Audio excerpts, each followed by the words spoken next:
Catherine said in her first constructive, there is not an immediate need for improving the quality of teaching in public schools.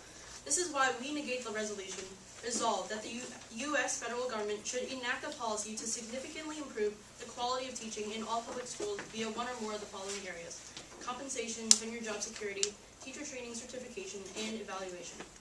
Furthermore, the plan which the affirmative proposes, which is to increase teacher training standards, has a multitude of flaws. First of all, their plan is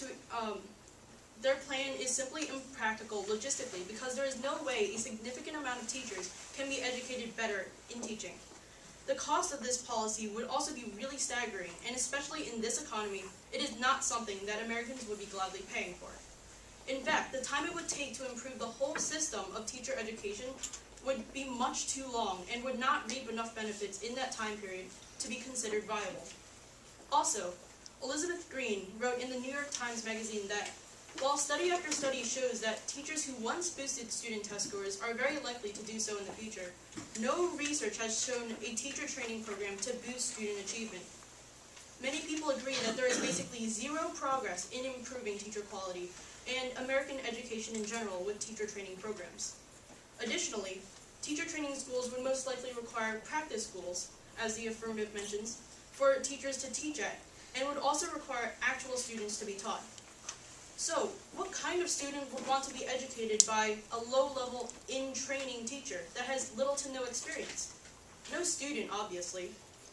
Also, the affirmative plan does not take into account that the higher the standards they make for teacher certification, the less teachers they will receive who will be able to make the job. The New York Times stated that at least 1 million new teachers will need to be hired by 2014 because of baby boomer retirements, meaning that there are not enough teachers currently to be this selective in the education system. Therefore, it is a waste of time, effort, and money that could be used to further more fruitful causes. Currently, there are student teachers who do training in real schools before going into their job. The affirmative is not actually implementing a new policy. They're simply renewing a current system that is already in place and has made no difference whatsoever. And their difference that they are trying to make is not significant enough that will improve the quality of teaching. Okay, so they also said that they're going to have a 3-year period of studying the subject matter and then have another 2-year period to study management, child psychology. But what you guys don't realize is that this part is already in the system of education.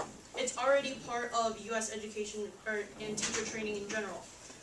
This is not going to make any difference than what we already have because teachers are already getting the amount of training that they need, and this kind of training, like child psychology and child management in the classroom. And okay, so they mentioned that they're going to mandate Teach for America for all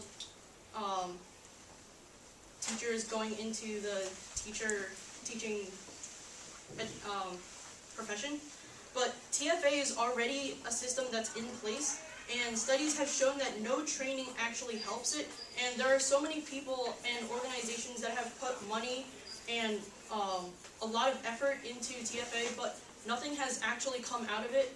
I don't know how their sources could skew the results, but the Teach for America programs aren't actually effective.